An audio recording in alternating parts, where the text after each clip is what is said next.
train carrying at least one car of hazardous materials derails outside of Detroit. What is going on here? Again, this is another train going off of the racks. Again, this is a train carrying at least one car of hazardous materials derails outside of Detroit just a week after the derailment in Ohio.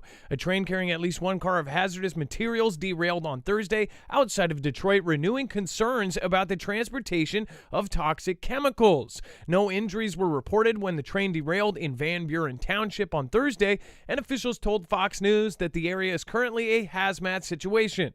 And the cause of the crash was not immediately clear, and police are currently investigating the scene. They have urged residents to stay away from the area as the investigation continues. It comes down just over 1 week after a train carrying toxic chemicals derailed in Ohio, creating concern about the safety of the water and the air in the in the air and in the water.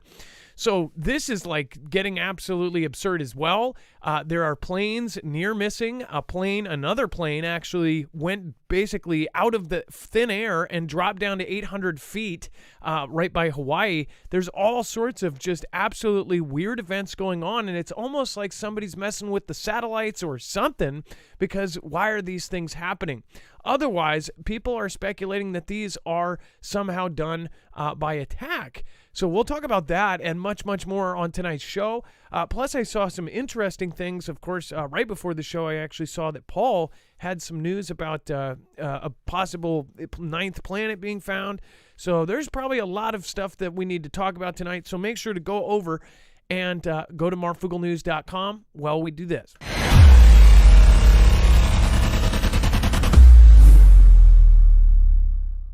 Nothing in this show should be considered legal, medical, or financial advice. The views of the callers can differ considerably and do not necessarily reflect my opinion, Dex's opinion, or anyone else who works with the show. You should always do your own research and consult with professionals. The internet is full of fake news, so please take everything with a grain of salt.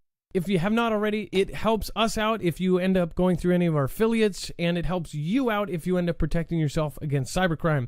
NordVPN is one of the best and one of the easiest to use. If you do not have a virtual private network, it protects your IP address, which is your online identity, which actually connects to your real address and everything else.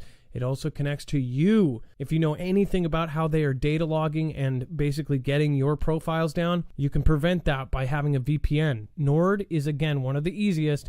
Download it. It's like an on switch and off switch. All you have to do. Go to marfooglenews.com/VPN. Not only will you get a giant discount on this, but you will also be helping us. I appreciate your support, and I appreciate everyone that goes through any of our affiliates. Can't say thank you enough.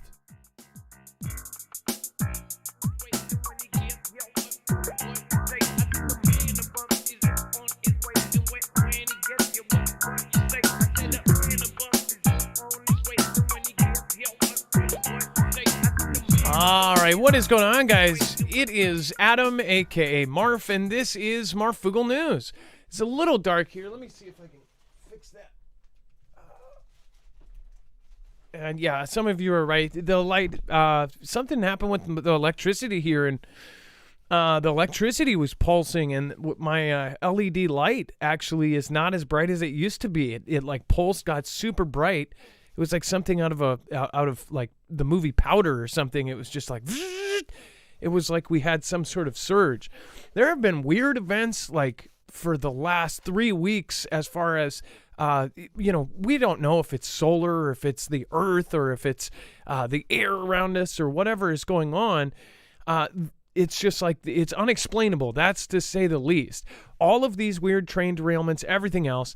Again, lots of weird things to talk about, plus all of the current events today. If you've never been here before, make sure to go over to marfooglenews.com right now, and you can actually follow along with the show. Not only that, you can find our notifications directly from us. If you're not getting them from the platforms, again, some people say that they get them 3 days late, which is absolutely unacceptable. You can get them from us. Go over to marfooglenews.com. You can sign up not only for our email list. If anything were to happen to us, you could get a hold of us.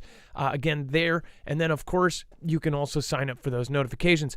On there, we have a full bibliography. So as you're watching tonight's show, if you grab a second device or a tablet, you can actually follow along and read these articles. You can click on them, read at your own speed, or continue on with them.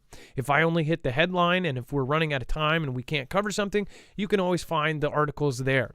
Not only that, though, but the pictures, videos, tweets. If there's a video that we can't show because of copyright, you can go there and watch it for yourself. So it's a really great reference and a great resource for you. So make sure to go use that. When you go there, you'll see that it's all done by thumbnail. Just look for today's thumbnail, biggest war game in years. And then, of course, you will find this, which is the page, and then of course you can see every single article, tweet, video, picture, document. On top of that, there is the yellow bar. That's the overflow. That's all the stuff we could not fit into the 2-hour time period, so make sure to also go check that out. Lots of great stuff. Let's bring in my co-host / internet brother, Dex James. What is going on, and how are you doing today? Hello, Adam, and hello, Foogle fam. I'm doing just fine. So obviously all over Twitter, people are questioning, especially, and this is so crazy. After a few people chimed in on some of these events, and this is what I've seen a pattern of. If somebody on the right comments on a certain thing, then automatically, if they believe something, now all of a sudden you have a left versus right thing on an event. It doesn't matter what it is. It could be something stupid like a guy got arrested eating ice cream. If somebody comments in support of that is on the right, then the other side says, oh, he should deserve to rot in jail, or vice versa. If somebody on the left says this guy's a good straight A guy, then the right will say, oh, I'm so sick of the battle between the two sides. If you are really, if you consider yourself a truther, then the whole, two-sided party thing, you should know that this is all part of this. It's all part of control and making us think that we have freedom of choice when really each path is basically catered. If you haven't noticed, even on like Twitter, where the new Twitter, Elon Musk, it has been a lot better, and I will say I've been growing there. But I do see the same things getting knocked off or taken down that was before.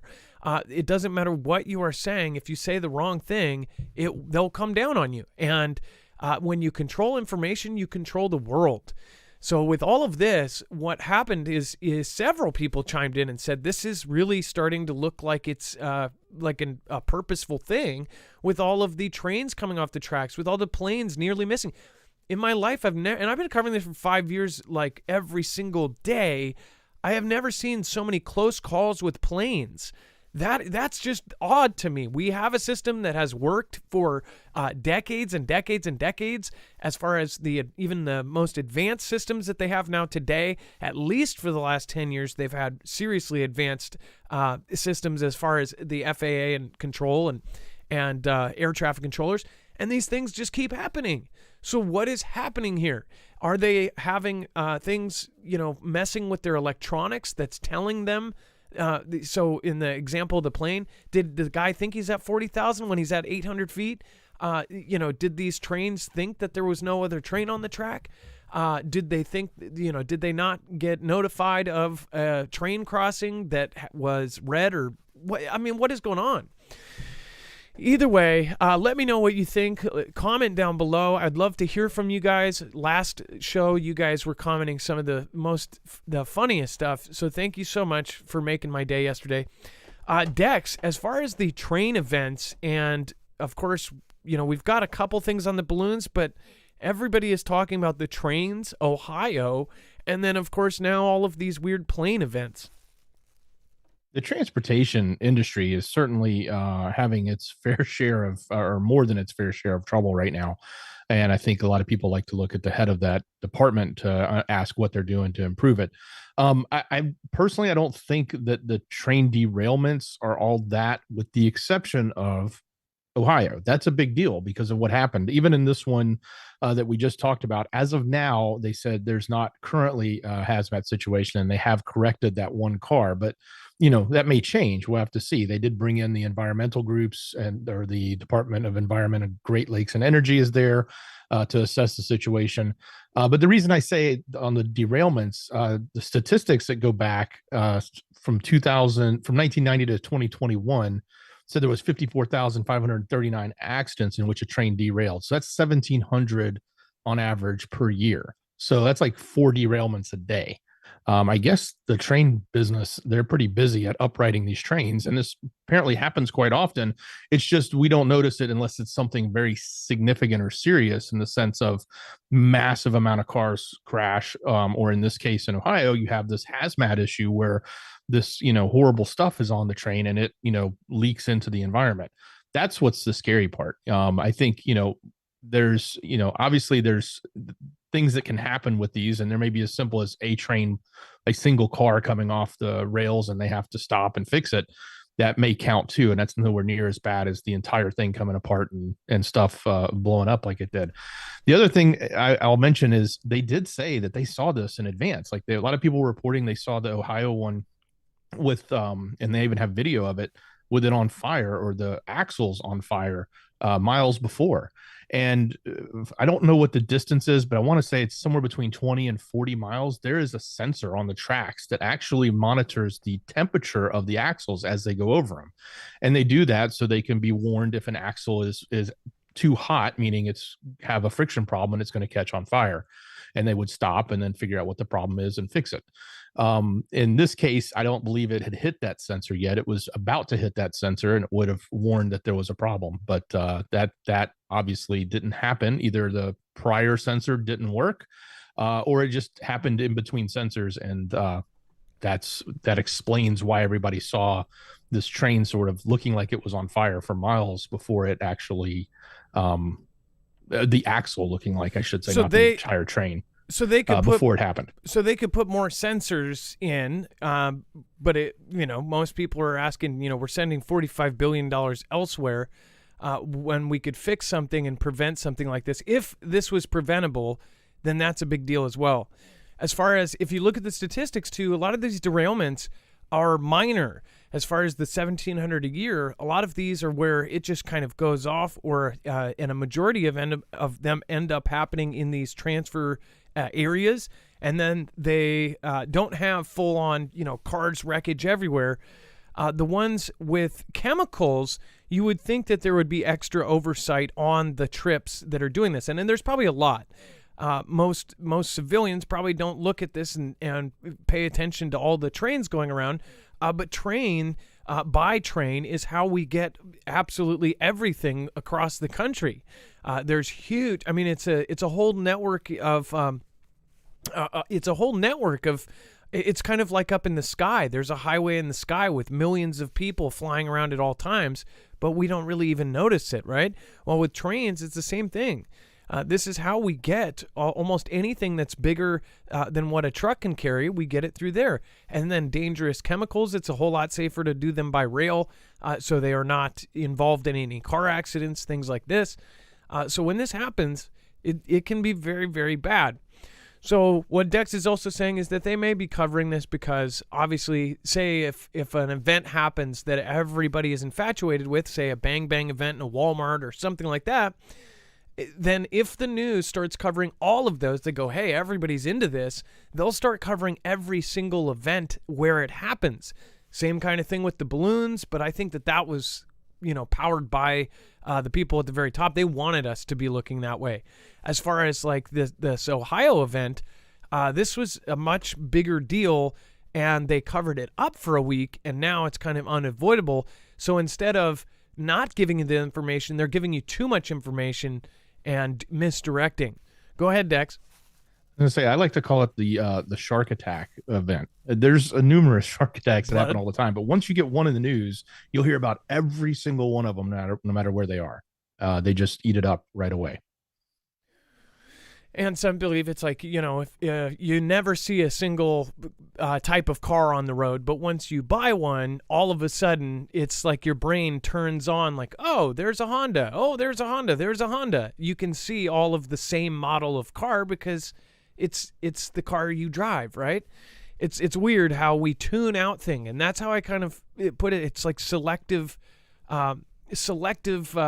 vision, right? We don't, our brain turns off things that we don't want to think about. And actually they say that's part of our, flight or fight system. We don't think about death. We try to tune it out. We don't think about it. We put it in the back of our heads. When you start addressing these kind of things, it makes it a whole lot easier. Thousands of dead fish and contamination in the waterways, how the Ohio train derailment is affecting the environment. So, by the way, there's videos all over Twitter of Congress people and different people just going out themselves and throwing rocks in the river. And you can clearly see, in fact, one reporter threw a rock in the river and it started bubbling like it was like something out of Toxic Avenger. It was one rock and then 4 different puddles just start bubbling up like it was a soda. And then others have shown where you take a stick and you go along the creek bed and just a pile of oil. If you've ever seen oil leak out of a car or in a ditch in a curb, that's what it looks like when you scratch the bottom of a river. And this is miles and miles down from the actual incident.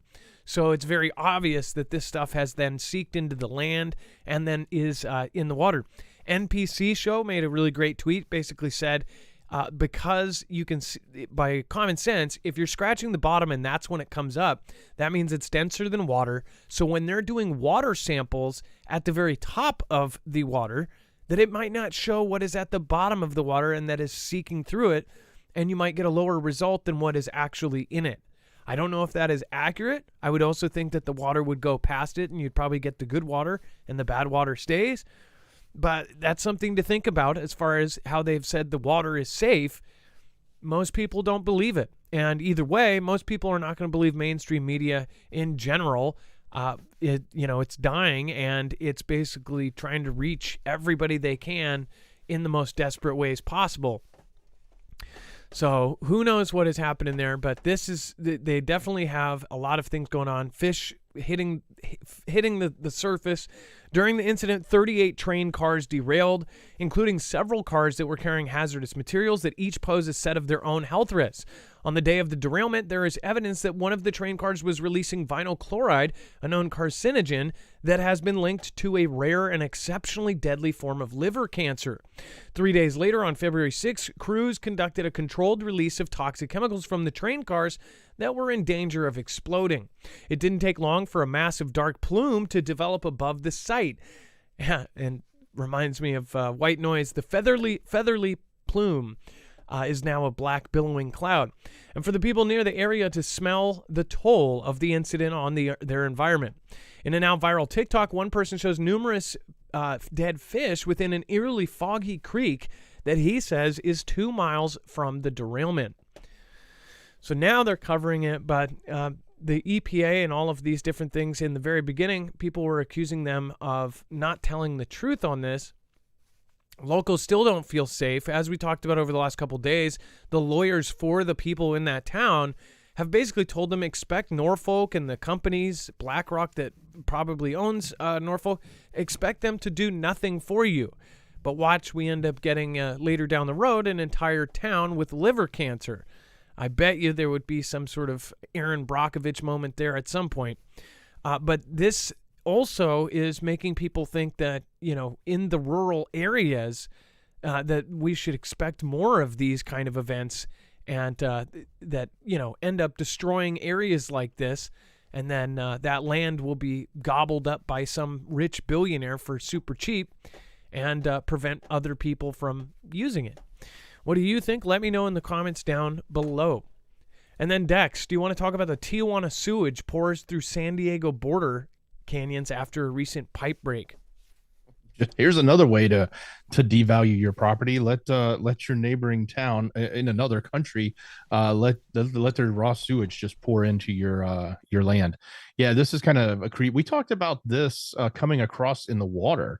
They had closed the beaches from all the storms, but now in this case they're actually it's coming across even in other locations as well. They're having this massive spillover from two pumping stations that shut down last week and ruptured a major pipeline south of Tijuana. So basically, they've got a major problem, and it is coming into our country, and that's kind of gross. I'm sure if you live in that area, you think it's horrible, and you know, don't drink the water, and maybe don't play in the sand or in the dirt. Well, and we read a stat that 500,000 people, 500,000, have left California. And I would love to see the actual stats on what those, I would assume there was so many people that publicly said, I'm leaving California because of all of the law changes, and the laws did sway to one direction of the aisle.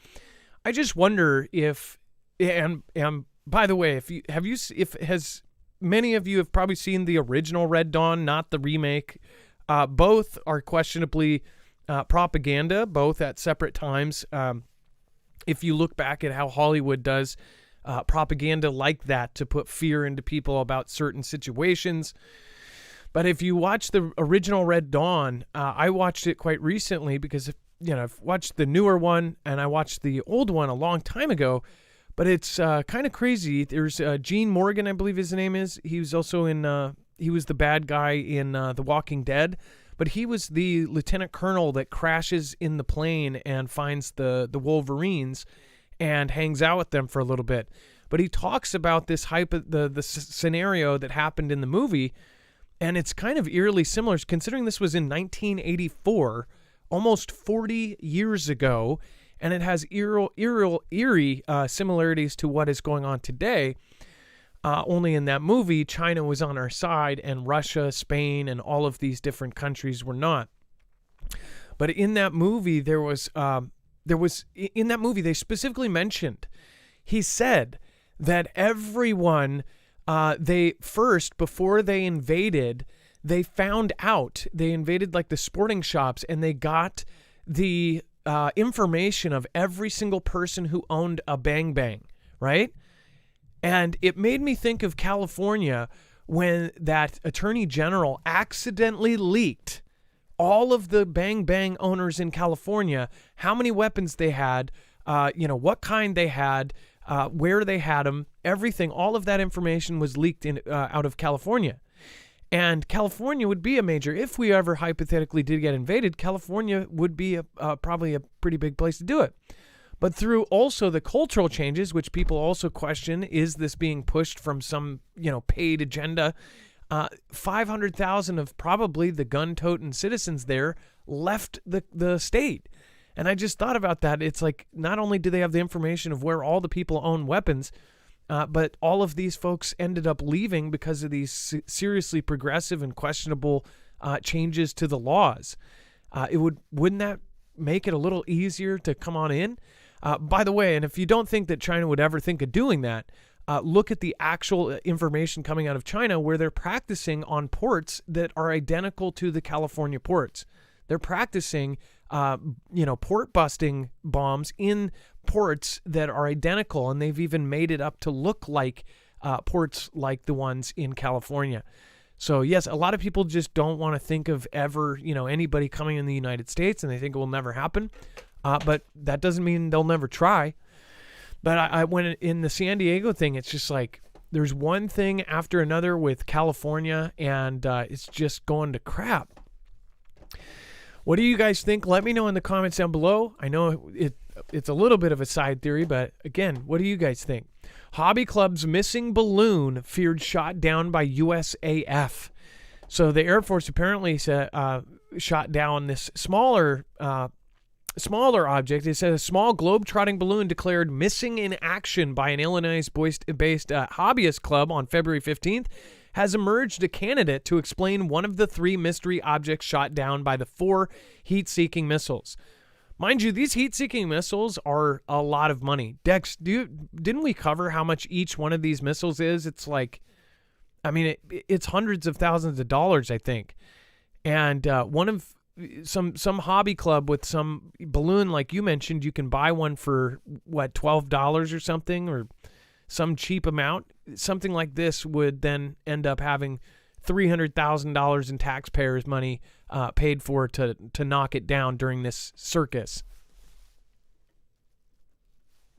That's correct. A Sidewinder is typically around 600,000, maybe a little less, maybe a little more, depending on the model. Oh my God, that's over $1 million. I'm sorry, $500,000 for one missile. That is incredible. You would think that that's how much a jet costs. That's just incredible. I guess money is worth almost nothing now. But they say that it was possibly this. Plus, they're coming out and saying that these aren't aliens and they might not even be China. This whole thing has been a stupid circus, and it has basically taken everybody's attention away from the changes that they're planning on doing. And meanwhile, while all of this is happening, articles like that we covered yesterday that are debunking or claiming that 20-minute towns, we'll call it that, are, a theory.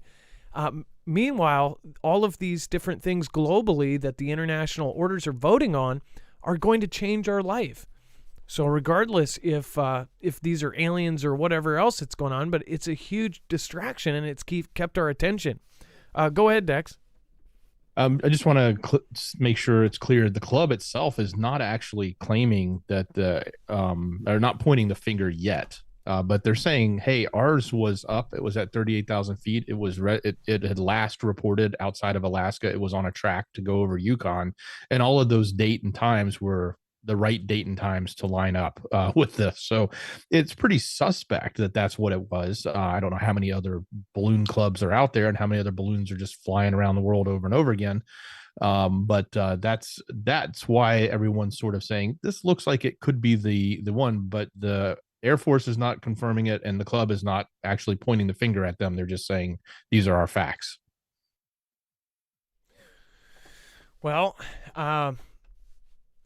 of course, we would find out later that, oh yeah, these were almost nothing, or they literally did not deserve anyone's attention. Instead, every single media company in the world is focusing on that instead of the pipeline or anything else that's important, like possible 5 million people's water source getting contaminated.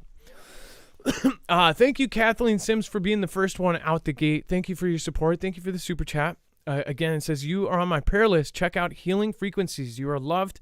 God loves you. You haven't filled your purpose. Seek path of ascension. Miss Kathleen. Well, thank you, Kathleen, and I appreciate that. Thank you, Miss Sims. And then, well, I shouldn't say Miss. Mrs., maybe. I don't know. Amex Kitsune. Hey, Marf, you get my email about Beal. Much love. No, I did not. And we tried to look that up yesterday, and I totally forgot after that, and I did not look. Also, Be Real Beast. That reminds me, I have not seen your email either, and you said you emailed me. If you're here tonight, if you can just let me know what the subject tagline was. We get a ton of emails, not only from Foogle Fam, but also since we are, on YouTube and have a lot of followers, there's like 1 million companies that send us junk. So thank you for letting me know what that subject tagline is. And then Amex Kitsune, same thing to you. If you can, make sure to put the whatever subject in the chat, or tell one of my mods what the subject is, and I'll talk to them later. Neil Nelson, thank you for your super sticker as well. Thank you for the support. And then thanks for the whole D-Live crew. Thank you guys for hanging out. Looks like we have Chance Paladin, Vicky K, thank you for your nightly stop by. And Scooby-Doo Right, thank you. And E-Sheets, thank you as well. Chance, thanks for holding it down over there on D-Live. If you haven't checked out Chance, he is over on marfooglenews.com/friends, and he is an author. He actually has books published and sold on Amazon. So make sure to go there and check out his links, along with all the other mods. All right, and then Dex, let's have you cover. President B says that there's 3 recently downed aerial objects were not linked to the Chinese spy program.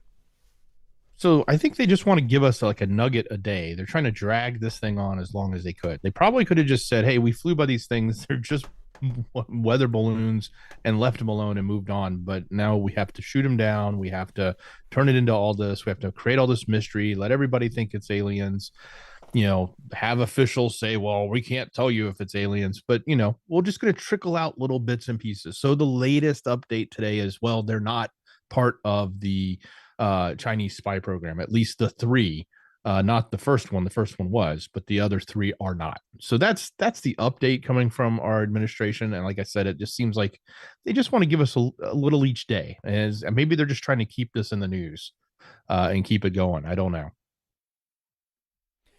And they said that it's most likely tied in with private companies, recreation, or research institutions. Well, this was the dumbest excursion that media has taken us on, and they're wondering why they're losing ratings, why they are losing so much as far as viewers. People don't want to hear it anymore. They're tired of the BS. What's funny is I remember when I was a kid, when I watched news, they would repeat the same thing 24 hours. Do you guys remember when news used to do a cycle, but it was a literal cycle, and they would cover a topic and they would just beat it to death for 3 weeks? They've really stopped that, and because people's attention spans are so low, they just change every 5 minutes, but they're scrambling to find something to cover so often that they're doing it before they actually have any information. Mainstream media has completely stopped checking their work. It's almost like, journalism is dead in a way as well. It is dead in a lot of ways, because look at stuff like James O'Keefe. They're looking down upon anything that's telling the truth.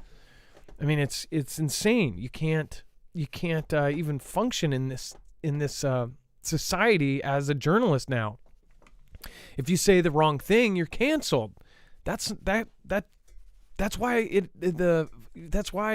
we have freedom of speech, is so you can say things even if people disagree with them, and even if it is wrong, or even if it is dangerous. That's the whole point of it. I can't believe what is happening right now. By the way, make sure to also go check out Paul Begley. I stopped into his chat briefly. He actually had around 10,000 people watching. So whatever he was talking about must have been big. After our show, you can find him at marfooglenews.com/friends. All right. And let's see. North Korea reduces soldier food rations for the first time in decades, South says. North Korea has reduced food rations to its soldiers for the first time in more than 2 decades as the Hermit Kingdom descends into a possible food crisis, which I thought that they were already in, but it says that South Korea's Unification Ministry, which oversees relations with their northern neighbors, said that North Korea's food situation seems to have deteriorated. It says the ministry noted February 6 report from North Korea's state agency KCNA about plans for an urgent ruling party meeting on agriculture. Such special meetings are rare, according to the South's ministry. Well, Dong-A-Ilbo, a South Korean newspaper, reported Wednesday that the North has reduced daily food rations to its soldiers for the first time since 2000. While the report could not be 100% confirmed, South Korea's Unification Ministry said that it and other agencies were monitoring the situation. It says the report comes after U.S.-based monitoring group 38 North said that North Korea's food availability has likely fallen below the bare minimum with regard to human needs.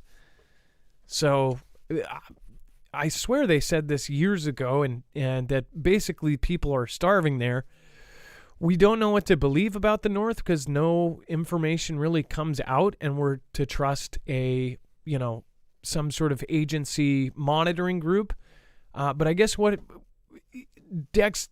I see is kind of a setup here for us to intervene in North Korea if there's some sort of issue that keeps, if they keep pumping it and pumping it, then I could see, even if it was just using for a distraction, us getting more involved with North Korea, or a reason for South and North, or somebody to take North Korea in an era where we're almost at a point of World War III, where where it would be NATO versus North Korea, Iran, China, Russia, Cuba, and whoever else joins.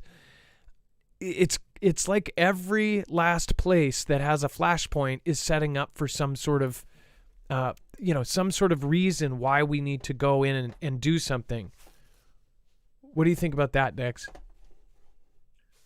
Well, it certainly seems like an excuse to create a crisis of some sort, whether it's humanitarian or whether it's internal or external. External, tried to, from a standpoint of negotiation, or even internal from a standpoint of creating a rift within their ranks and potentially creating, a coup or something like that, which we've seen these intelligence organizations do this with other countries and create uprisings and things like that. So maybe that's where this is going to go. But it's kind of hard to tell because that country is so sealed off, both information flowing in and flowing out.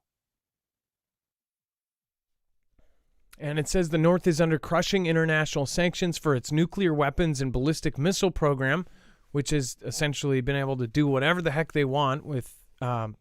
They were already a hermit, and they were already under virtually every sanction, so they haven't really been able to do anything about any of their tests. For its nuclear weapons and ballistic missile program, in recent years with little trade, it has virtually been cut off by self-imposed lockdowns to prevent the spread of CV. See, just that part alone, I don't believe everything that's going on. So, love to hear your comments on this. Make sure to thank your mods for keeping it a peaceful place in chat. Again, you can find all of them at marfooglenews.com/friends. Before we move on, I do want to remind you guys, if you haven't already, there, not only North Korea, but all of the other situations we've talked about, there is a way to protect yourself and support our independent news channel. Go over to EMP Shield. This is a small company, again, that actually has had big success lately. In 2018, I believe it was, T-Man signed an executive order to harden our grid, and EMP Shield was actually mentioned in the DHS EMP Resilience Report as one of the companies that they called. They make a device that can essentially protect against all three phases of an EMP, and that can protect you against solar events or a Carrington-level event. If you've heard about, of course, a Carrington-level event, that will happen. It's just a matter of when, not if. Some say that we are overdue with it happening on average every 140 years, and it's been 150. So this is something that it basically, if we have a Carrington level event or an EMP from any of our adversaries, which all of them have this capability, that if it happens now before we are hardened, then we're basically screwed. But you can protect yourself, your cars, your trucks, your four-wheelers, your motorcycles, your boats, and your house, and even your solar and gas generators with one of these. You can wire it into your car in less than 15 minutes by yourself. Anybody can do it. You don't have to be a mechanic or have any knowledge. Just follow a YouTube video for 10 minutes, and then your car will run after multiple EMPs or, again, a Carrington-level solar event. Not only that, it can protect your home from lightning. So if you're in the Midwest and have a lot of that, again, this thing can actually save you a whole lot of money when the price of this is less than one deductible if your house was struck. So make sure to go check it out. You're also helping us. We do not have a multi-channel network. We have you guys as our backup. So again, make sure to go check it out. It helps us. We are up against an uphill battle. Obviously, you guys know what independent anything goes through. So thank you guys for supporting us. At the same time, it not only gets you a discount, but it helps us as well. So I think it's a win-win. This way, you're not just gifting us or giving us money. You're actually getting something that can permanently protect you and help you and possibly save your life at one point. That's marfooglenews.com/EMP. It's Keystone military tested. And again, DHS, DOD, and other agencies have been doing the same thing. So make sure to protect yourself because they're not going to protect you at all. All right. And then Dex, China imposes sanctions on Lockheed Martin Raytheon over Taiwan arms sales. If you watched last night's show, it was before any sanctions, tariffs, or anything. I said, what was the headline? It was like, China's going to respond to the shooting down of the balloons. And I said, it will probably be tariffs or sanctions. And then what happens? So here they are.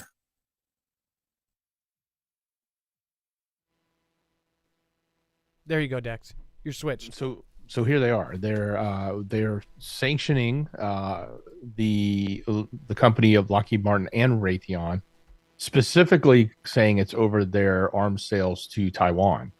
That's the reason they're giving, but they're preventing basically those firms from importing and exporting any products into the country. So for anything that they may need, so if they're getting chips or any other products or any other components that they use in their product in their manufacturing process from Xi's country, they're going to be shut off from that. Yeah. So with this, and it says China's Commerce Ministry Thursday said it would put Lockheed Martin Corporation and Raytheon Technologies on an unreliable entities list over arms sales to Taiwan, its latest sanctions against the two U.S. defense contractors. The regulations prohibit Lockheed Martin and Raytheon Missile and Defense Corporation, a subsidiary of Raytheon Technologies, from engaging in import and export activities related to China. Well, good. Okay. What's really sad is how connected everybody is to China. It says China previously sanctioned the two firms in February last year over $100 million arms sales to Taiwan, a self-ruled island which Beijing views as a breakaway province. So there is also a financial war going on right now. Obviously, these things, most people don't bat an eye to, but this is, I believe, a sign of other things to come. What do you guys think? Let me know in the comments down below. And then the Lifeboat. By the way, make sure to go check out the Lifeboat. Our friends over at the Lifeboat have helped folks deal with addiction and recovery.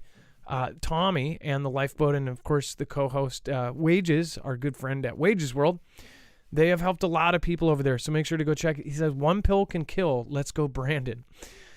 Again, Tommy speaks his mind. He doesn't mince words. So make sure to go check him out. Thank you, Tommy.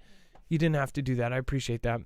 And then AJ says, Romania is seeing these objects too. Just learned. Yes, AJ, we actually covered that a couple days ago. Romania and Moldova. So they're probably a school project. I mean, what did you say?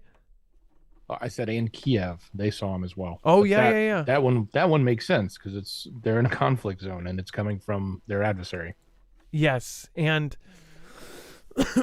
yeah, and the balloons have been used in prior conflicts too. So Kiev it makes sense, and actually Romania and Moldova, since they're on the border. If you're getting missile fragments over the border, you're probably going to get these balloons too. But yeah, that is a trip. And then Dex, just to let you know, I switched you over to the good audio too. Summer May storm. Washington State is moving predators from McNeil Island into our communities. 25 feet away from kids' bus stop in Enumclaw, Washington. Happening in multiple communities under our noses. Wow, do they consider it like smoking? Like, just put them 25 feet away. What? But I get what you're saying. I'm sure that might be a tiny exaggeration, but yeah, putting it right next to a kid's bus stop, that's pretty nuts. As far as that goes, yeah, it's if you ever look at the list of where they put the registered people, it's scary because they're all over. And then, a lot of teenagers now watch this internet show, and it's a show that's kind of like To Catch a Predator, but it's actually called To Skeet a Predator or something. And I don't know why, but this is super popular with like the 14 to 17 age range. And they watch this show of this guy who catches people online. And what's even freakier is how many people these guys catch. They will go on somewhere like Tinder and pose to be either a 12-year-old girl or a 12-year-old boy, and instantly they get like 4 or 5 responses. These are the people that are everywhere. It doesn't matter. If you take a public bus, you're probably surrounded by 3 of them. That's what's freaky. And then if you look up the place by your address, it's even scarier.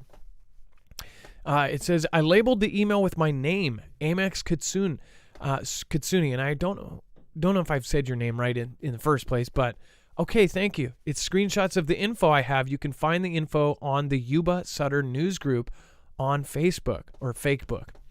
All right, I will check it out. Thank you, and then we will update tomorrow.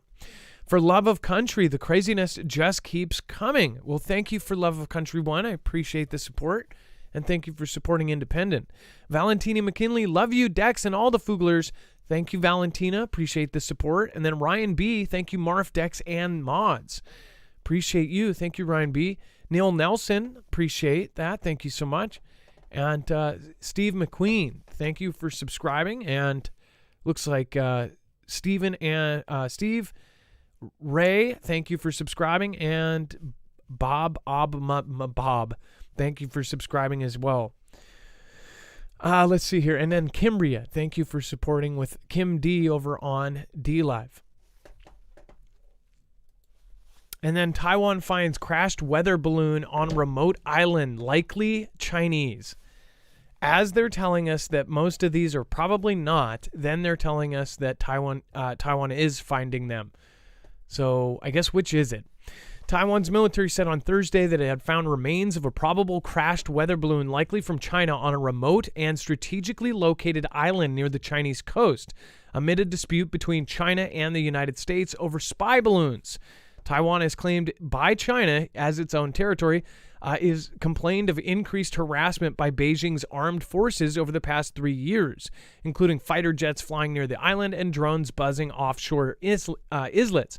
It said that Taiwan's army said that late Thursday morning it forces on Dongyan Island, part of the Taiwan-controlled Matsu archipelago, off the coast of Chinese Fuzhou, observed an unknown object falling from the sky and then found the remnants of a balloon on a shooting range.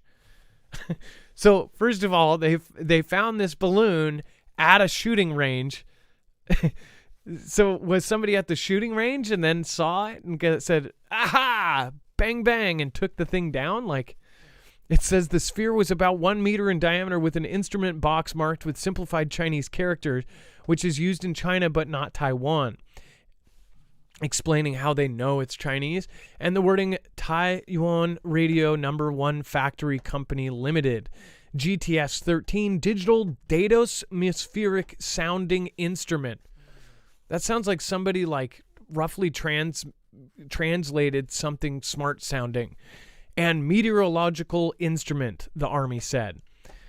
Taiwan is a major city in northern China. Reuters was not able to immediately able to locate contacts for the factory. The preliminary investigation determined that the remains were of a meteorological detecting instrument, and which have been collected by the relevant departments for further evaluation. So why even tell us, right? Why even cover it then? If it was a meteorological balloon, now are we going to cover every single weather balloon they see? And mind you, they have covered ever since back in Roswell days where they said, oh, it was a weather balloon. There's balloons all over the place that we already know about. When are they going to stop covering each and every one of them? But who knows? Maybe they are being used for different spy tools. What do you think? Let me know in the comments down below. And if you're watching the replay, thank you. Dex, go ahead. A random statistic I found, well, not random, but a statistic I found online says that on any given day, there's about 1,800 weather balloons launched across the world, including about 92 in the U.S. And you said 1,800, and a small percentage of that is the U.S. What is that, like 5 or 3% or something? Where are the most of them, right? I wonder what place launches the most. Either way, It's just not never-ending circle of BS. Philippines and the U.S. to hold biggest war games in years. So this is where some of the stuff from the Fugel fam comes into play. So the Philippines will matter. I guess just going at it as most folks in the U.S., and I won't speak for other countries or other places in the world, but most people here cannot point out Philippines on a map. That's just the honest truth. And again, that's not, and I bet you go to most places in the world, most people don't. People go to school for the first parts of their lives, they're droned a bunch of stuff, and then they forget most of it. But people really don't pay attention to this. This is a community where most of us, spend time learning every single day until we die, right? But a lot of people don't. They watch entertainment. They watch the flashing lights and the pretty sparkles, and they do their thing. But the Philippines will have a big part in World War III, and military members in our group have told us not only to watch Japan, but said that Philippines is having all sorts of backdoors deals being done because it's going to have a big part of the whole China ordeal. If you look at where they're located and in the waters, there's a lot of secretive deals being done with the Philippines and the U.S. So it does not surprise me that they're, of course, doing their exercise and that they've made it bigger. It says that exercises underscore improved ties with the United States under President Ferdinand Marcos Jr., and come as the Philippines condemns China's aggressive actions in the disputed waterway, including its use of a military-grade laser against one of Manila's vessels earlier this month. One thing that was pointed out to me by military members and multiple, they all told me to watch out for a Fantastic Freddy near the Philippines. So I thought that was interesting. I've heard of multiple of the Gulfs, the Strait of, the Strait of Hormuz. Look for this big WW3 kind of starting thing. Right now, you already see that they're pointing lasers at the Philippines. These lasers are, by the way, if they are set right, they can cut somebody in half or even put a hole in a ship or a drone. So the fact that they did that, or they say that they did that, kind of shows that it's almost, it was weird, because I heard about this stuff way before this laser incident. And I was like, Philippines? Nobody talks about the Philippines, at least not much in mainstream media or anything else. So let me know if you're an expert on geography and strategics. Let me know, why would the Philippines play a huge role in WW3? Dex, do you have any idea why the Philippines would play a huge role in WW3? Well, looking on a map strategically, they are literally right to the east of the South China Sea, so just below Taiwan, and just above, not right above, but sort of above Australia. But they basically hug the edge of the contested waters there that everybody talks about with Xi and the islands that they were creating. So it's strategically, it's right there. It's probably one of the closest places besides, say, SK, where and maybe parts of Japan, where we would have really close access to Xi's country, mainland. Is it possible to see what if we have forces there? What are how are they? What is their stance? Where are they as far as do we protect the Philippines? Yeah, we've had a long-standing relationship with them militarily. We've had bases there. We've had equipment there, but it's recently expanded. That's what we covered about a week ago when I think it was a Blinken that went there. But that was the expansion, and that's the thing Xi didn't want to see happen. So expanding and basically doubling down on our investment in that partnership with the Philippines is significant. And now here we see, some of the fruits of that is this large scale drill that they're going to do, or conflict games that they're going to conduct, and they're going to be conducting these right in Xi's backyard, right near the South China Sea. So all of that is very meaningful and impactful from a strategic standpoint, as well as from his comfort level of having us in his basically backyard. It's pretty uncomfortable for Xi. Now, are they in any of the, the packs or the groups? Of course, NATO is comprised of whatever 32 countries. Is the Philippines a part of any of these side kind of like BRICS is, Brazil, Russia, India, China, and whatever the last one is. And then, is there any, or I'm trying to think. China has one with China, India. There's all these different groups. Is Philippines in one of those? I guess other than location, because location is obviously if it's right down below and it's right there. But why else? Is there any weird things that have gone on with their government? Did we put their regime in? I know we have our hand in every cookie jar across the world. But I just wonder why it would be so important and why multiple people are saying that it's going to play a giant part. If they attack the Philippines, would that mean we would go to war? I mean, that's what I want to know. Again, I'm just a regular guy like everybody else, and I have questions for a lot of the military community. Why is there so much movement right now if we're not about to go to war? I don't see how we could not have something happen right now. Marvin, Danish Girl, Mr. EH, Voidman, what is happening? Thank you. Steve Canyon for being here. Seta Pertone, CJ Blaze, thank you for being here tonight.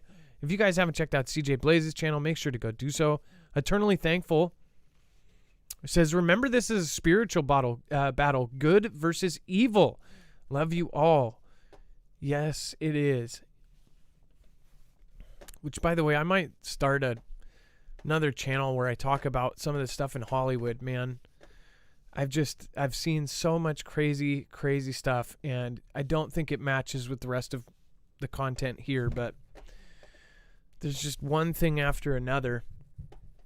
And then Putin defense official dies falling from the window. We talked about this briefly over on Marfoogle News. There was a short shareable video. Again, I don't know where this fits in the grand picture of things, but we have covered every single time somebody mysteriously falls out of a window. And it's like if I had a nickel for every person falling out of a Russian window, I think I would have like $1.50 at this point. But that's just from the last year. Dex, let's get your opinion. Everybody got mine over on Marfoogle News on the short shareable video. What do you think about this?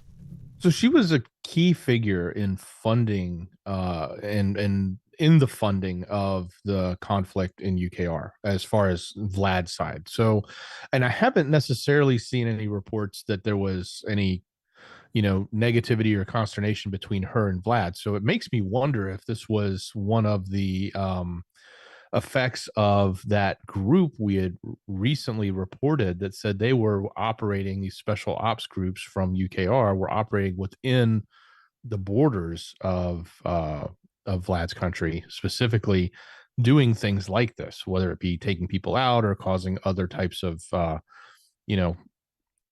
reactions and events, so to speak. So it could be that it's actually coming from their adversary as opposed to coming from within. A lot of the ones we've heard about seem to have come from within, in the sense that they had a little past of talking bad about the conflict or talking bad about Putin, and then later it turns up they accidentally fell out of a 20-story building. So in this case, I wonder if it's the other way around. I wonder if this is one that was targeted specifically. So I don't know if we'll ever find out. Well, we will end up, seeing a whole lot of changes in that part of the world as far as changes in the staff. Apparently, I would look up if you live anywhere near, the Russian capital. Just keep looking up. And when you leave a building, just kind of run to your car like there's a ghost behind you. Well, there might be after you get to your car. And then Lukashenko names conditions for Belarus to join Russia's war. They're talking about how they're going to join it. We'll talk about that here in a second. Do want to remind you guys, again, Energy is one of the best solar generators out there.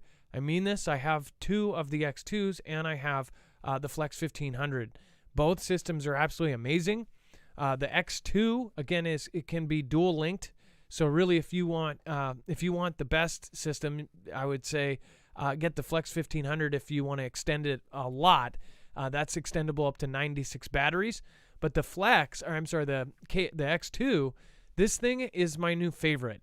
Not only the quality of it, and it just looks pretty, it is built like a tank. It is literally built like a truck. I mean, the thing is beautiful. It actually has wood inlay. Besides the looks, the functionality of the thing is, bar none, one of the coolest things in everything I have in my supplies. This has come in handy so many times. Not just, I mean, this isn't even for SHTF.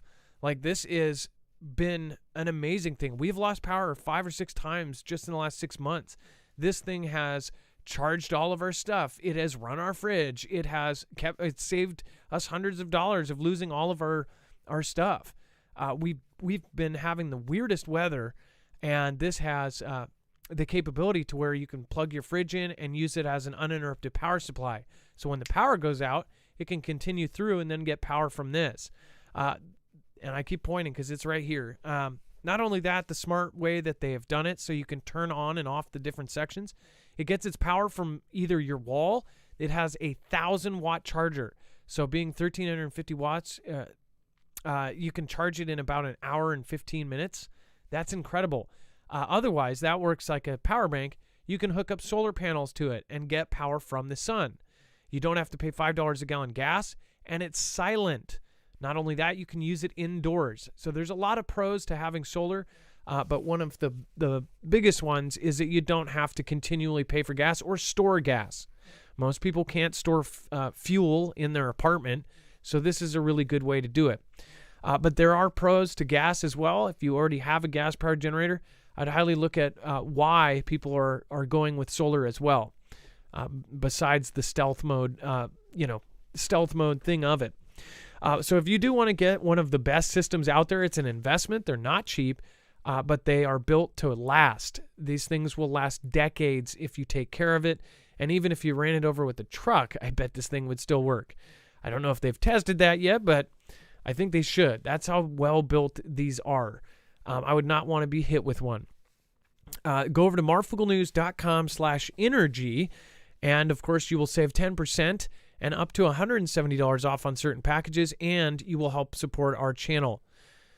Not to mention, though, you will, of course, get an awesome thing that will be extremely useful. Go ahead, Dex. I literally got an email like 15 minutes ago from our contact over at Energy. They just launched and we're going to show this on the show tomorrow, or I'll get all the information, but they launched for the Flex a UPS module. So, and not only that, it's a supercharger, an AC supercharger. So you can charge your Flex in like an hour and a half. So you have the Flex is modular. It's just basically you add this module in and you can charge the whole thing with 1,200 watts of AC power, and it can run as a UPS just like the X2. That's pretty cool. And the reason why it's an EPS, so it's like the milliseconds. So this one, when the power goes off, to be considered UPS, it has to be like under 10 milliseconds that it switches.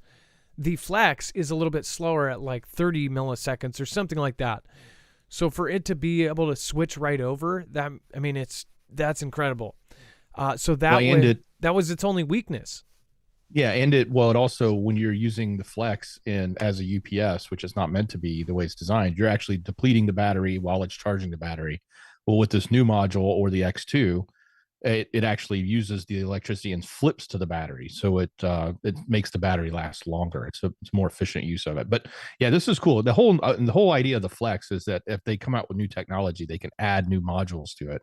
Really, really amazing. We'll show this. I'll get this stuff for everybody tomorrow. You can see it. Again, you can add, so like people in the initial reviews of this said, oh, well, the max input is 1,200, and they had a chart full of other things, and like, well, you can do 1,200 with this. With this, you have the supercharger mod. It sandwiches in like a Lego, and you can do 1,200 input. That's what's so cool about it. So anyways, it is something that you will gush and show all of your friends. It is cool. So to be able to go camping and you could literally bring a big screen TV, PlayStation, Xbox out to the woods and play with it. Or you could do something useful like, actually make a cabin out in the woods and use all your power tools. So yeah, it's incredibly awesome, and it's a great company. But as far as the Lukashenko names conditions for Belarus to join Russia's war, this is so predictable. Like this, we know Belarus. I know Belarus is going to join. It says the self-proclaimed president of Belarus has stated that the Belarusian army will join the Russian armed forces only in the event of an attack on Belarus. You want to know what's going to happen next? An attack on Belarus. I mean, this stuff is really common sense. Just watch. It says, for now, I'm ready to join in the war for the territory of Belarus only in one case, if soldiers come from there to take out my people. If they were to attack Belarus, the retaliation would be most brutal, and the war would take on a completely different character. And this is what people are expecting.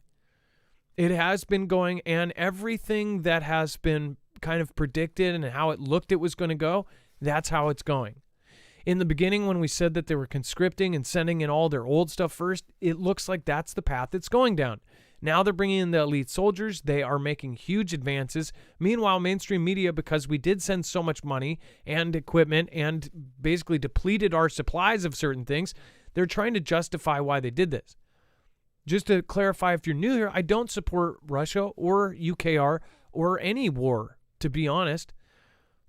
But the thing is that there is something beyond and underneath this that the regular people don't know about. There's resources to be gained. There's power. There's something here that, of course, people don't, that they're just not factoring into this. I wouldn't be surprised if this whole thing about the planet, everything else, reverses when new studies come out. And after we've taken Russia and their supply of oil, or if we take over UKR and Russia and start mining lithium there or something, I wouldn't be surprised if any of that happened. Vlad is setting up his country, which again, they're moving military around. They've set up anti-air on all of the top of their buildings. And apparently they're setting up mobile hospitals in multiple cities. Not to mention they've been getting ready all of their shelters. They're spending millions of dollars updating every single nuke shelter they have. And they even have an escape plan called Noah's Ark, which is real. Like, that's just nuts. So I really question what is going to happen next, especially after this. There's these setup articles, and by article, I mean this is information that comes out.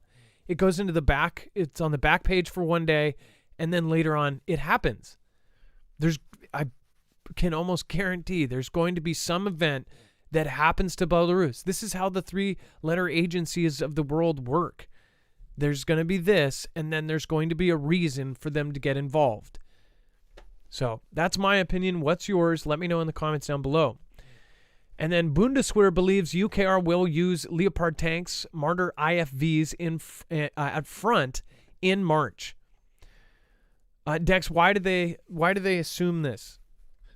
Well, this is, I guess, the first of a timeline we're seeing on how soon this is going to show up. Now, we just reported yesterday that it was seen that a lot of the equipment coming from the U.S. was now at the port in Germany. So this kind of lines up that, it's mid-February right now.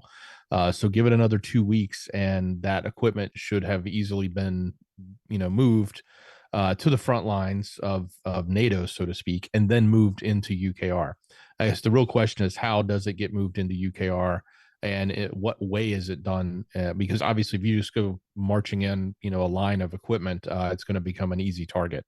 So it'll be interesting to see how, and that'll also be an area that doesn't see a lot of action. So the western portion of UKR, all of the fighting and the brunt of it is on the eastern side. So as everything is coming in from the west, it'll be interesting to see if a lot of missiles and or air attacks happen on the West, trying to take out this equipment on the way in, because that's definitely one of the things they're going to look to do strategically, is to stop it before it even gets used. And all in all, if you combine, in fact, Dex, do we know how many tanks between all of the NATO countries that are sending them? How many tanks they're actually sending into UKR? Because it says that Berlin issued at least 178 of the Leopard 1A 5 tanks, which are not as advanced. And then they're talking about 14 of the Leopard 2 tanks, the most badass version of them. That's just Germany. I wonder, how do we know a number on the total?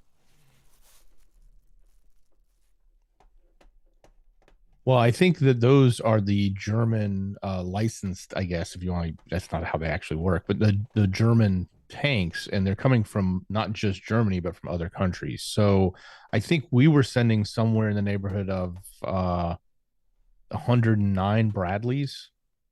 That I think is what the number was. Something around 109 Bradleys, or 100-ish Bradleys were going over. Maybe 50 in the recent deployment, something like that. So I don't know what the total numbers are outside of what's reported here. I know the 178. I know the 14 of the Model 2s, and then we've got our Bradleys that are going over. And I don't think that's going to do much good, considering the numbers that Russia has, but we'll see.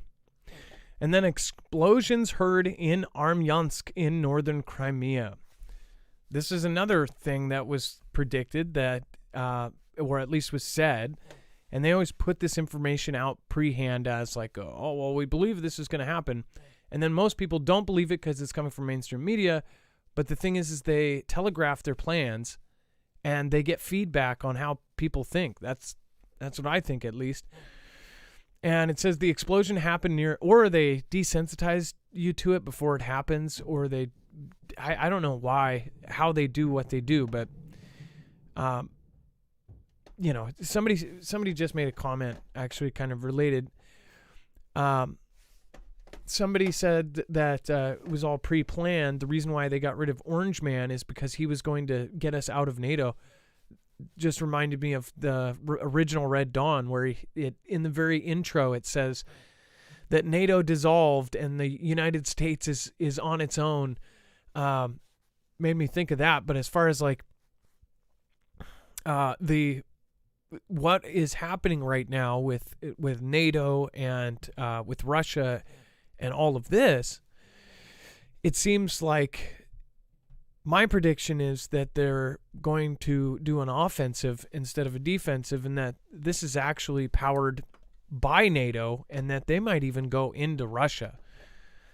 But what do you guys think? Let me know in the comments down below. And then Soros says Russian defeat in UKR would trigger a dissolution of Russian empire. Dex, do you want to cover this? Mr. Soros is I getting think involved. He's fantasizing about what he wants, and maybe that's as we think about orchestration, that this may be part of the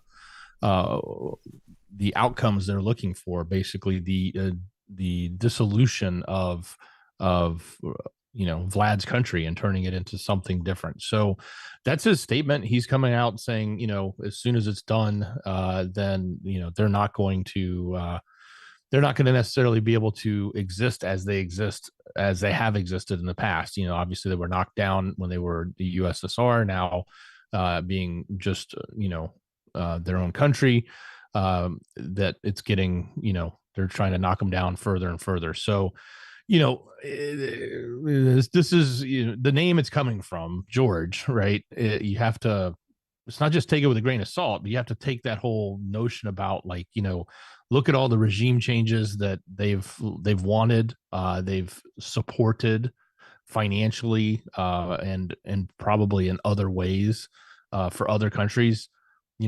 How much of this is literally potentially a giant regime change plan for Vlad's country? Yeah, and maybe he knows this. Maybe there was information prior. Maybe that's why he's setting up all the defensive stuff in his country. Somebody made a comment about the Leopard tanks and says Leopard, like as in the cat, right? So, by the way, I said leopard tanks too, and it is leopard tanks. It's tomato. But in German, it is actually pronounced Leopard. So that's the appropriate if it's coming from Germany, right? But I said the same thing when Dex called them Leopard. So now somebody made a comment and said, it's leopard, idiot. So now I always say Leopard. But yeah, if you look it up, that's how they actually say it. And in the original versions of the word, it was always pronounced Leopard, even before English came along. And so now I get it. It's Leopard. But yeah, I just thought that was funny because I thought the same thing. I'm like, leopard? But now since somebody says, you're saying it wrong, now I always say it, Leopard. Anyways. Reuters. Reuters and Reuters. I always say the opposite just because. Occasionally I'll say it right on accident. I did change, though. When I first started, I always said nuclear. And I see nuclear experts say nuclear. The expert that was just like on CP's channel a bit ago, Canadian Prepper, he says nuclear. There are a lot of people that say nuclear, but if you look at the spelling of it, it's nuclear. And I said it wrong for 2 years, and I always said nuclear. And people do say it. Just go look. People, they either say one thing or the other. Anyways, once I got used to nuclear, then I couldn't say it nuclear anymore because I learned it. Anyways, U.S. F-35 jets intercept 4 Russian fighter aircraft near Alaska. Second action in 2 days. So it is picking up. We always follow this kind of stuff. It's not something you should really worry about. But at the same time, with everything else in the big picture, it definitely looks like something is up. And there's a really good amount of us that believe we have not only been infiltrated here in the U.S., but believe that they have been setting up something like a big event to happen and to screw us over and to take us down as far as the U.S. goes. And if you look at just everything that is going on, I would not let your guard down just because we're in the super protected and strategically safe USA. Preppers prep because something may happen, not because we know it's going to happen. With this, along with all of the other events, and there's a list 2 pages long, the lasers scanning Hawaii, the Russian ships off the East Coast, off the West Coast, off of Hawaii, and by Alaska, these plane incursions almost look like what they're doing in this consistency, what China is doing to Taiwan. And we know their intentions with Taiwan. Dex, what's your input on this? Again, I talked about this on the Marfoogle News short. What is your input? Well, at first, if they hadn't said second action in the headline, I would have thought it was just the same story we covered yesterday.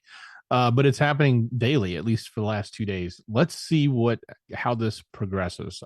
We've watched Xi go from, toying with Taiwan to making it what they call normalizing their incursions of that midline and even and past the ADAs and getting closer and closer. It'll be interesting to see if Vlad takes that approach and starts doing this on a daily basis. And not just with Alaska, but then maybe other areas as well. So, if it just turns out that, this ends up being the same every now and then, we get those that fly by and we report on them. Because, a year ago, we would report this. Every now and then we get them and we talk about them. But happening day after day is interesting at first. But let's see if they try to normalize it, if they make this a daily event, and if they start adding other locations. Yep, if they started adding East Coast. By the way, somebody said that Lake Huron equals Lake Huron. Well, thank you. I didn't actually know that. So you corrected that. Now I'm going to have everybody correct everything I say wrong, which, you know what that reminds me of? Somebody I miss is who used to do that all the time. I'll bring that up later. I don't want to bum people out. But Mr. Money says that the petrodollar is that Russia is not losing. The petrodollar is done. I agree with that. I definitely do. Patrick, what's going on? Let's see here. David Bentley, you are welcome, brother Adam.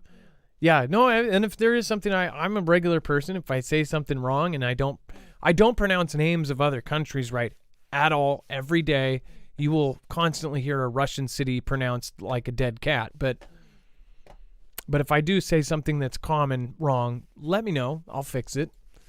I know it bugs people, especially people on Twitter. All right, and then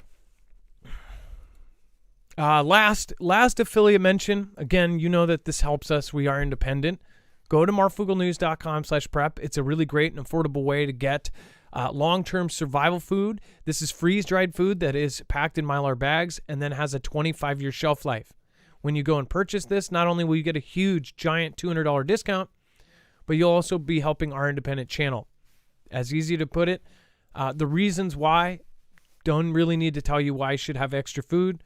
If you are like many that have an average of 3 days of food in your house, that should not be the case. These are great because you can put it somewhere. You can put it at your bug out spot. They come packed, and if you get the 3-month, I would go bulk because you get the biggest discount. It's the cheapest per meal. But if you get that, you can then go put it in your bug out spot. You can bury it. You can put it in the back of your truck. You can do whatever you like with it, and then it's ready to go. You just grab the handle, and boom, you're out the door with 3 months of food.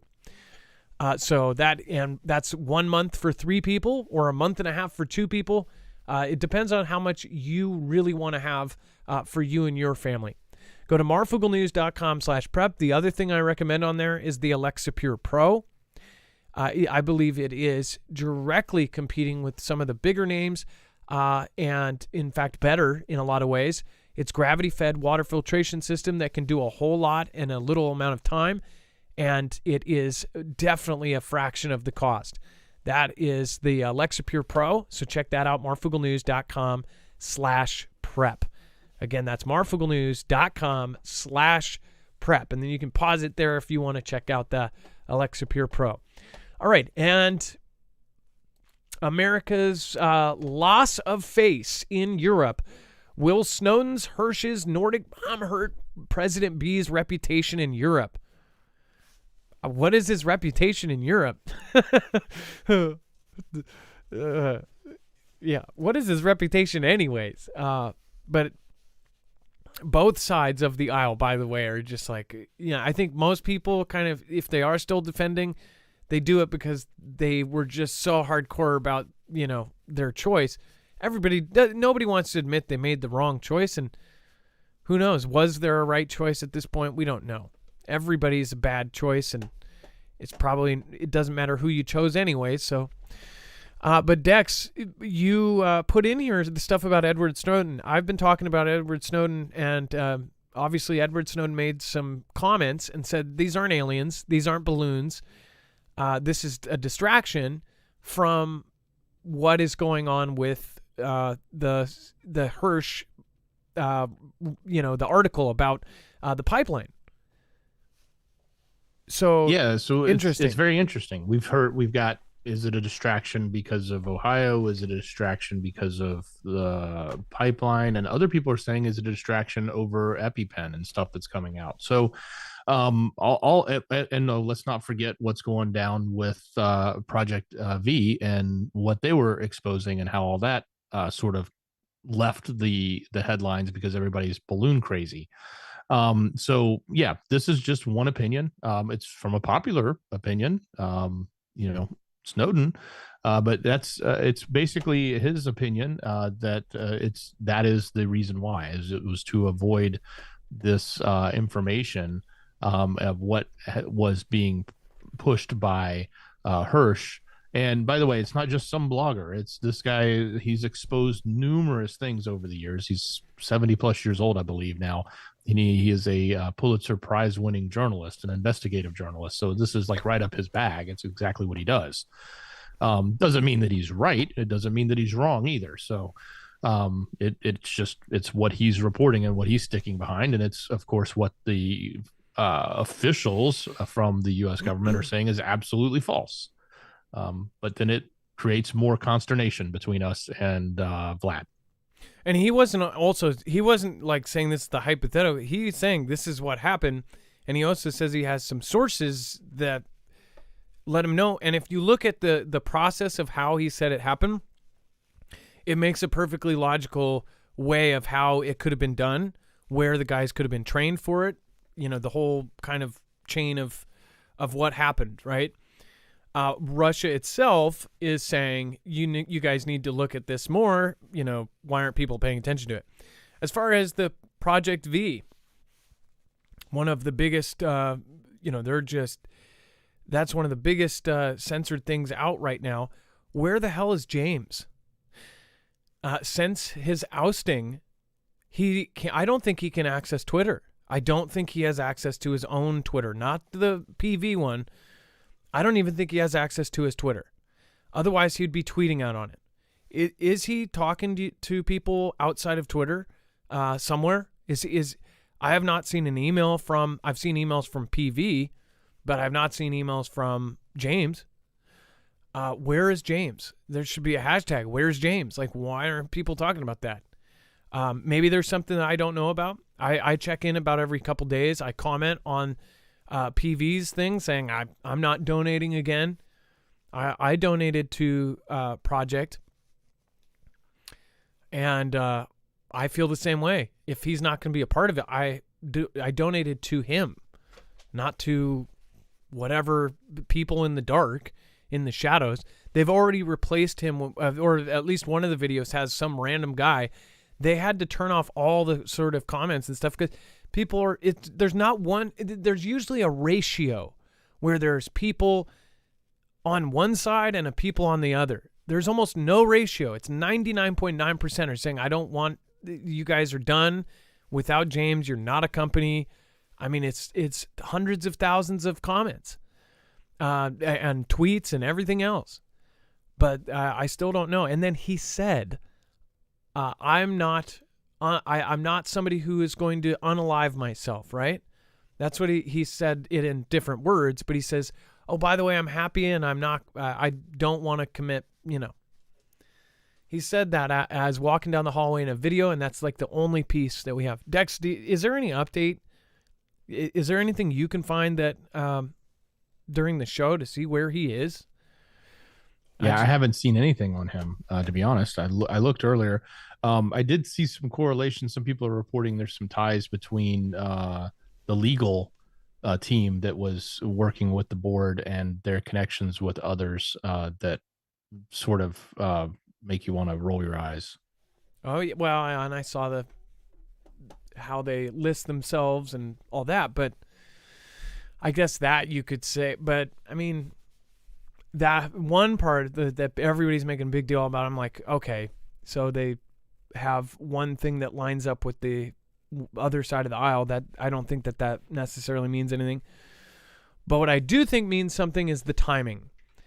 The biggest story in the world is brought up to the very top, and then boom, gone because he's abusive. And it's not like he stole millions of dollars, and who knows, they might pin something on him. It's not like he stole millions of dollars or anything. He's just a jerk to work for. Okay, then reduce your staff. But since he's a 501c or whatever, he's got this board. And they say he's a victim of how it's structured, where he has a lot of people on the board, but they're paid less, instead of a small amount of people on the board that are paid more. So only a couple people could basically oust him. I really feel bad. And by the way, even if he thinks these people are just right close to his heart, I know for a fact, I've had people that I've been absolute friends with, and then they turn around and say things about you that are they know 100% are not true. They will turn on you in a heartbeat, especially if there's somebody from online. And as far as like what's going on with this, you don't think the biggest company in the world and one of the most dangerous is not capable of paying off?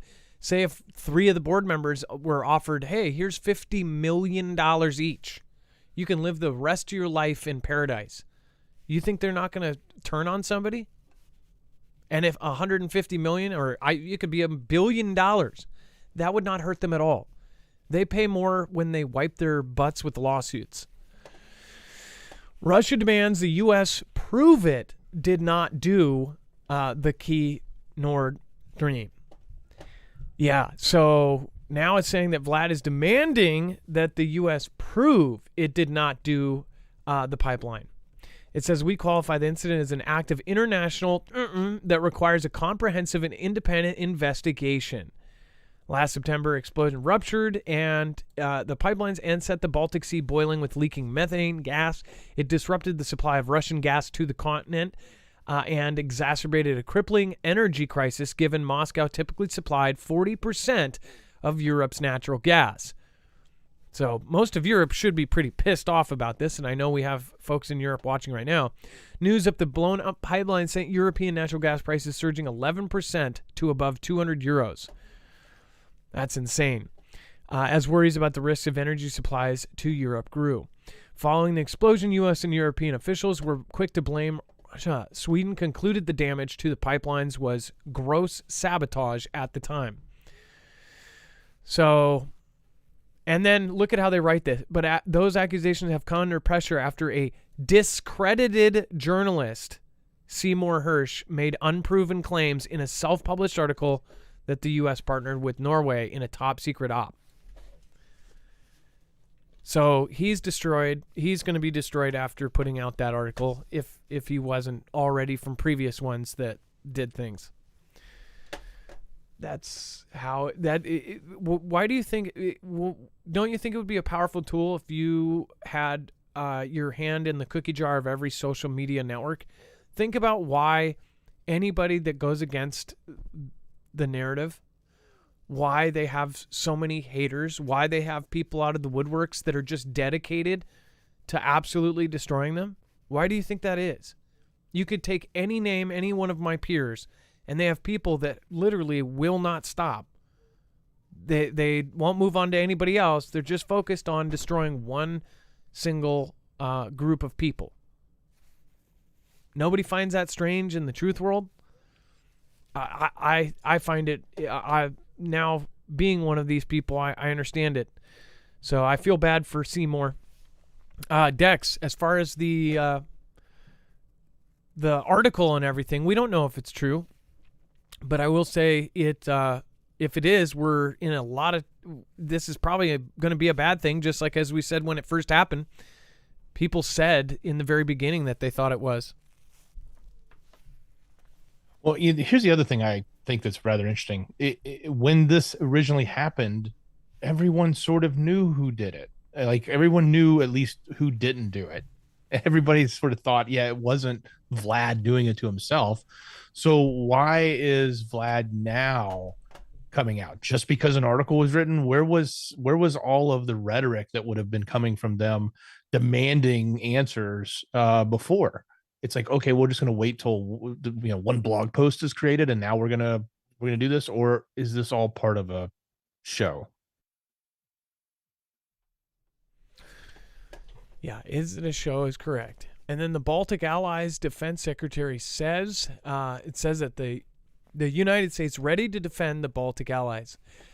It says U.S. Defense Secretary Lloyd Austin said that the United States was ready to defend the Baltic states of Estonia, Latvia, and Lithuania if required, and will keep its military presence in the region. It says we are committed to Article 5. You can bet on that, said Austin, referring to the requirement that NATO chartered that each member of the alliance defend each other if they come under attack. Speaking in Tallinn after talks with Estonian leaders, he said that the U.S. will continue to keep a persistent rotational military presence in the region. Predictions. In any one of these places, there will be some sort of event in the next 4 months. Estonia, Latvia, or Lithuania. which you don't hear very much of. So if you do hear something about Estonia, Latvia, or Lithuania, you'll remember what I just said. I don't think there's any coincidences. The United States remains steadfastly committed to the freedom and sovereignty of our Baltic allies. So it's already put out there. We'll defend.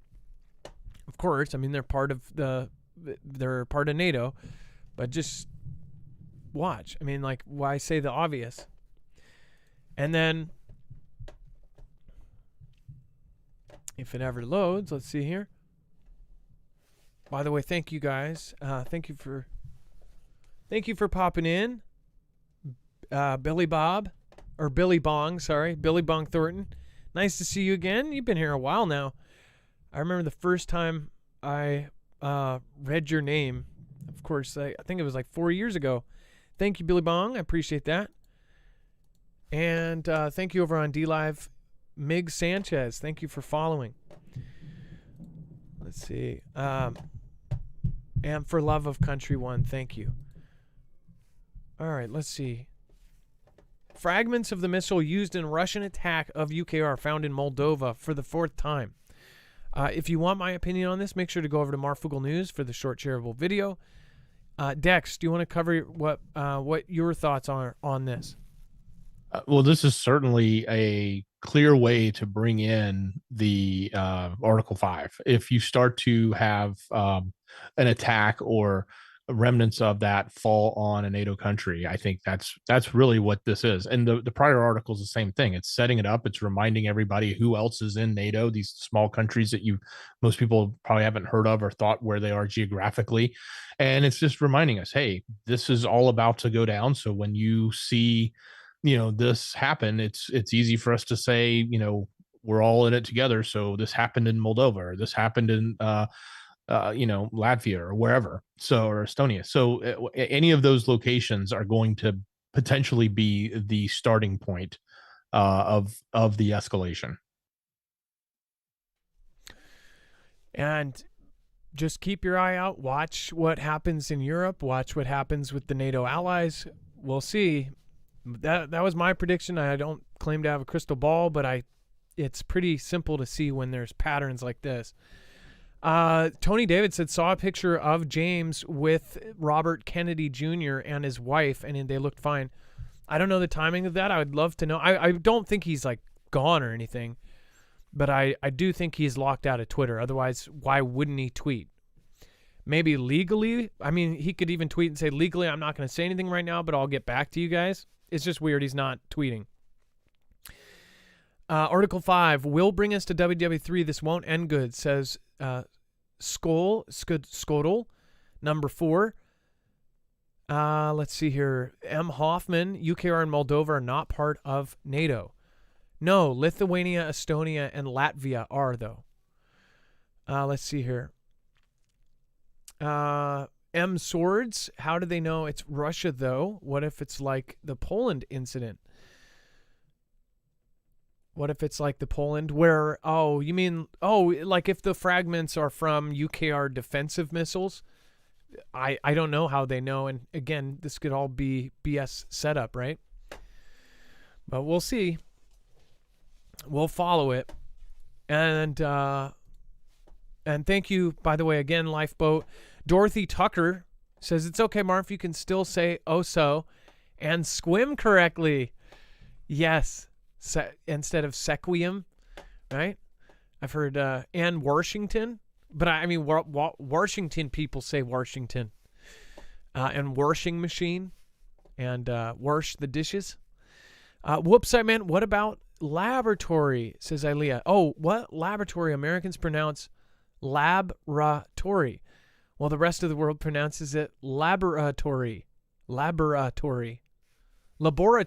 Oh, I get you. Yeah. Yeah, you're right. It's spelled laboratory. You're totally correct.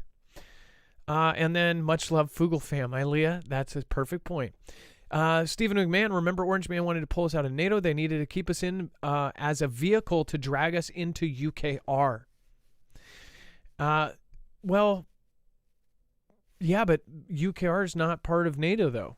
And they say they're going to put them in at some point, but there's a reason why they're not just instantly in NATO.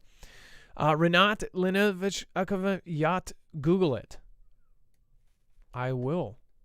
I won't do it. I don't know what I'm doing, so I'll have to Google it off screens. Jerry Shirt says Indonesia actually controls the future of shipping with all of the passages they have. Regardless, we need to clean our own house first. Thanks, Adam and Dex.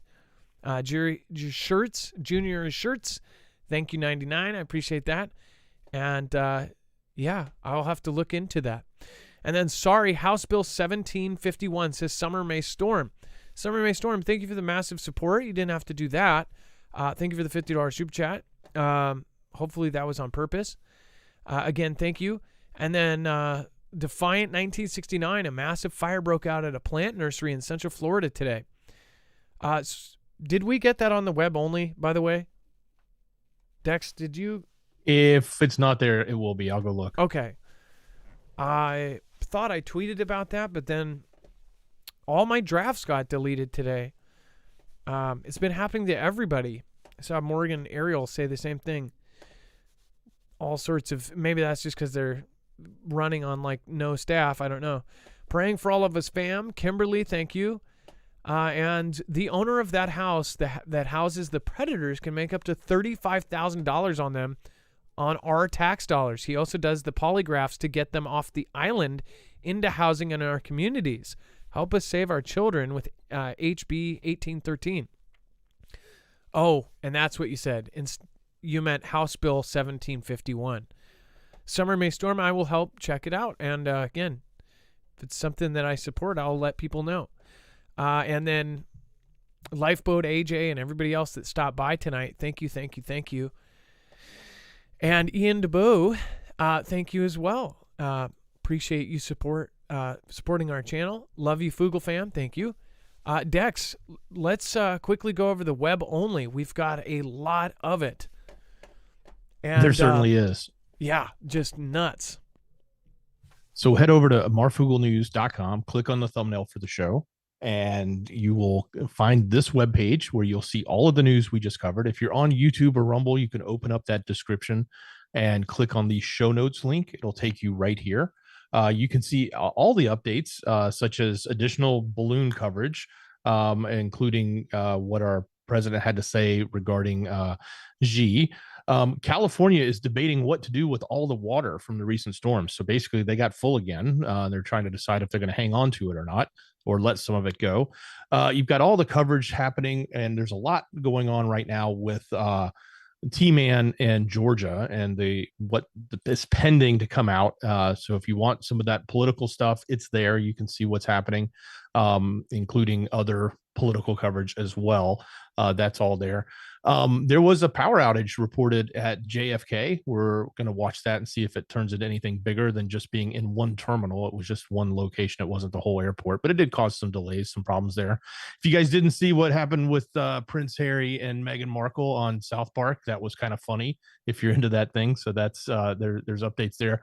Other things going on with Snapchat and the cartels, what's going on with Facebook and T organizations, and even some deep ties between some banking CEOs and EpiPen has come out. That and a lot more. The McDonald's one. If you guys haven't seen the AI they launched in McDonald's and what's going on there, people are going through the drive-through and just having a very difficult time, or they're having a fun time, if you want to call it that, dealing with the AI. So that's there. And Susan Wojcicki, CEO of this platform, is stepping down.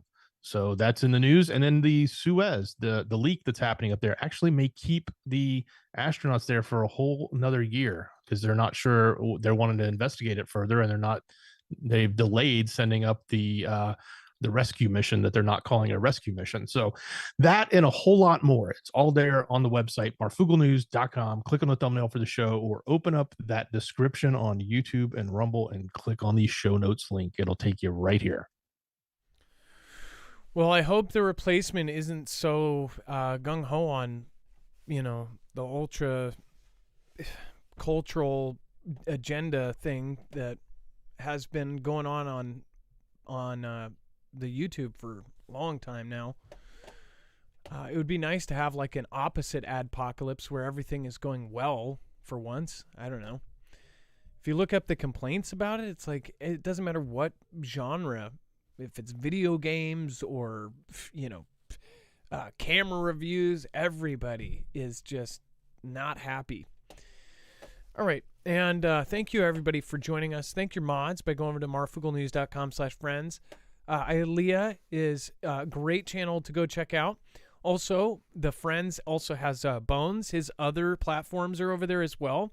You can find his Twitter, Lisar Hall. Thank you for everybody that has prayed for Lisa. RGL, sweetheart, has been with me for years.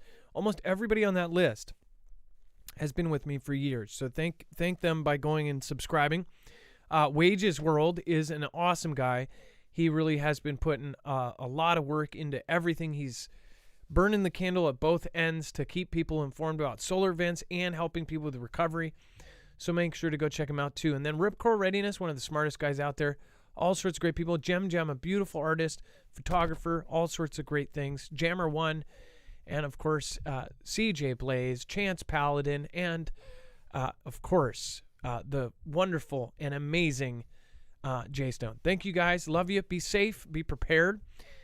And Marf out. Dex, thank you so much for your service today. Much love. Great job, brother. Be safe.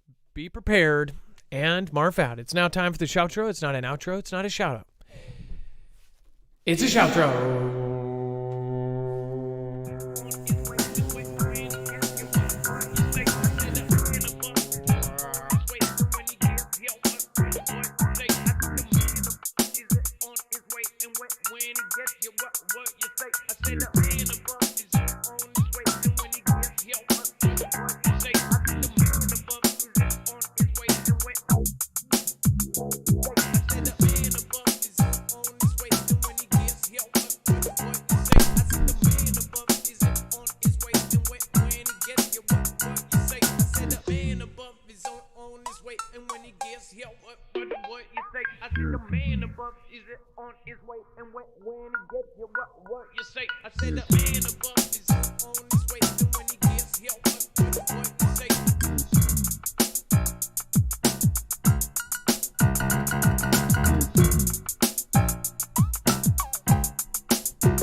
Thank you, everybody that made it tonight. I appreciate all of you.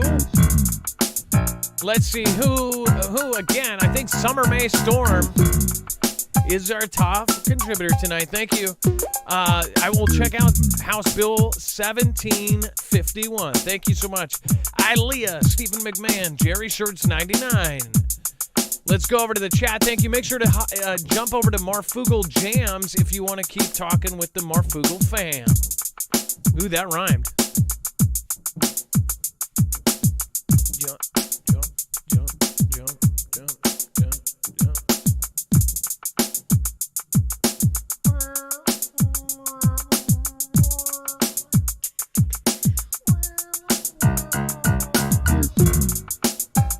Waiting when he gets here, what you say?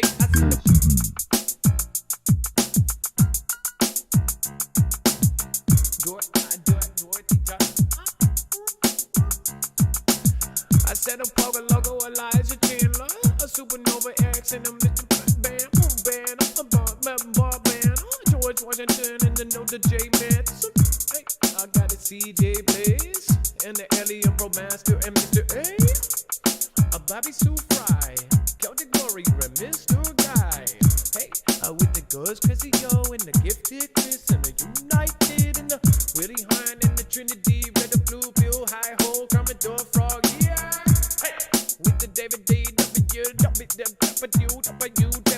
David's way. Say, I see the man above is on his way, and when he gets here, what you say? I said the man above is on his way, and when he gets here, what you say? I see the man above is on his way, and when he gets here, what you say? I said the man above is on his way, and when he gets here, what you say? I see the man above is on his way, and when he gets here, what you say? I said the what you say? I said the what you say? I said the what say? What you say? What you say? What said what you get here? What you say? Above is on his way, and when he gets here, what you say?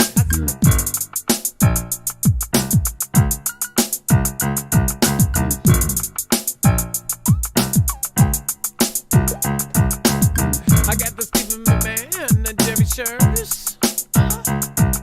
Summer may storm, summer may storm, summer may storm, summer may storm. I said summer may storm. Summer may storm, summer may storm, summer may storm, summer may storm, summer may storm, summer may storm, summer may storm, summer may storm, summer may storm, Johnny on the tucker and the Alia, everybody going out, I see ya. Oh, it's still fine.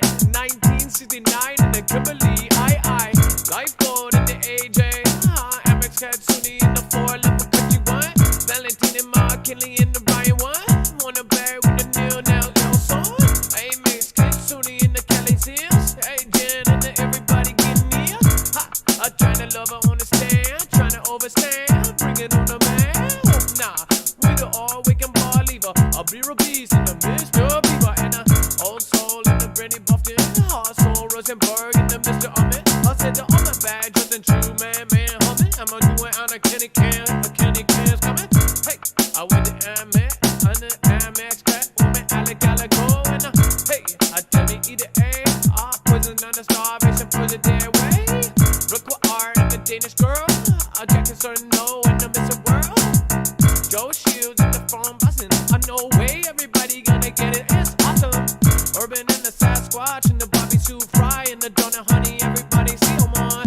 Hey, I with the boy band, I break a prepper and then everybody whip up a dipper. Oh, now got the dipper with the to the iris, I bring it back around and everybody Alice in the phone.